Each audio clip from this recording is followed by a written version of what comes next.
Hello guys, Jeffrey Works. Guys, meron tayong topic ngayon, no? Paano mag-convert ng brake system mo sa inyong sasakyan, no? Let's say, halimbawa, ang sasakyan po ninyo, maliit lang yung caliper, maliit ang rotor. Tapos gusto mo palakasin yung brake system mo, syempre, para safety din. End of the day, di ba? So guys, pakita ko sa inyo. Ito itong project natin. Ito. Yan.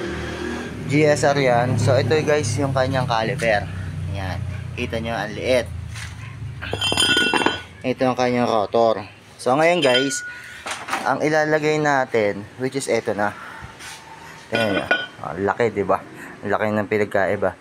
So, ngayon guys, ang gagamitin natin, ito ganito kalaki na rotor. Tapos, dual pot o twin pot, yung tawagin nila, no, na caliper.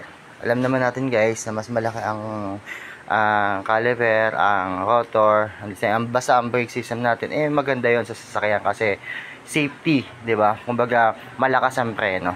So ngayon guys, basic lang naman to. Paano nyo siya magagamit o paano siya may install, no? So ngayon guys, kung halimbawa ang sasakyan nyo, katulad ng GSR, no? Data.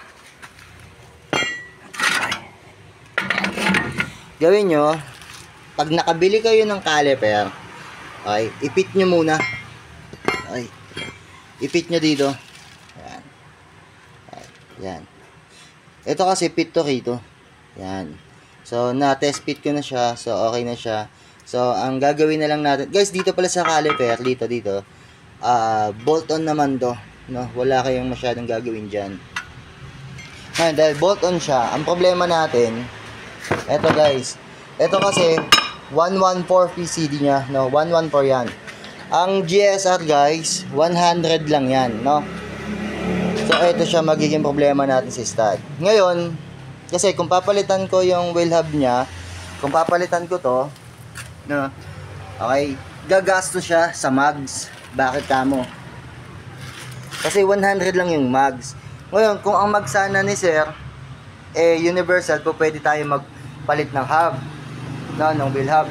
Ang problema hindi. Ang mags lang ni sir para sa 100 lang. In the same time, drum brake yon, gagawin din natin siya ng disc brake, no, sa likod. Ibang videos yon kung paano ko siya ikakabit. Dito kasi sa unahan guys, basic lang naman to. Wala kayong masyadong gagawin. Kumbaga, common sense lang guys. Ano na lang, isipin nyo kung paano siya tatrabahuhin, di ba? Kaya bibigyan ko na lang kayo ng tips, no, kung paano nyo siya makakabit na hindi masyadong gagastos si customer. Kasi gagamitin natin yung 100 ng mags at gagamitin natin yung kanyang hub na 100 pa rin. So gagawin natin guys, dito tayo sa rotor. Gagawa ng trabaho, no? Eto guys, na meron tong tinatawag na disadvantage at meron tayong tinatawag na advantage. Ano yung advantage? Lalakas nga yung preno ni sir. Okay, given naman na yun. Pero syempre, ang disadvantage nito, pahabulin mo ngayon kasi yung PCD na ito. Dito. So, magbubutas ka dyan. At least nandito yung sa gitna. Gitna naman siya guys. Gitna pa rin. So, kung titingnan mo naman siya, maayos pa naman yung pinaka niya. Maayos pa yung pinaka bakal niya. Kumbaga may clearance pa rin naman. Yun ang magiging disadvantage niyan kasi buburasin mo to para makuha mo yung sukat ng PCD niya. So, yun guys, isa yun sa i-considered po ninyo kung okay ba sa inyo. Ngayon, kung halimbawa, gusto ko walang magiging problema eventually dito sa rotor natin, dalawa option mo. Magpalit ka ng hub tsaka ng mags. Ngayon, kung ang mags mo naman ay universal, ang papalitan mo na lang yung wheel hub. Mas mura yun. Ang problema kasi na itong sasakyan natin, yung mags niya 100. So, gagastos si sir, bibili siya ng panibagong mags. So, did you think na bibili si sir ng mags agad-agad? Syempre, hindi. Diba? So, pero kung may budget si sir, pwede kong suggest sa kanya, sir, palit tayo ng mags na universal, no? Ano ka pang 114 na gagamitin natin. Ngayon, kung sasabihin ni sir, nako, JVEC, wala pa akong budget sa ngayon dyan sa mags. O, din, wala tayong magagawa. Pagaganahin natin yung utak natin, no? Gagamitin natin yung PCD na yan, Okay? Gagamitin natin yung mags. Gagamitin natin itong rotor na 100. Pero, bubutasin natin siya between, no? Sa between. Kasi ito yun eh. Ito yung 114 eh. Ay, 114, 114. So, between, no? Nito. Meron na ako tanong eh. Nasaan yun? Ito. Ayan. Kung nakikita nyo guys, sinukat ko na yun. So, ang butas natin, ito. Ayan, no? Ayan ang butas natin. Kung nakikita nyo. Ayan. Dito ang butas. Yan. Yan. Yan ang butas. So, kung titingnan mo naman siya, malaki pa rin naman. Hindi nga lang kasing laki ng ano. Siguro mga 2 inch. Ito, at least 1 inch na lang kamo na. Baka nga wala pa eh. So, yan. Sandali ka mo. Kasi ito dalawa eh. So mawawala yung isa. Ang magiging pagitan na lang isa tsaka ito. Isa-isa na lang.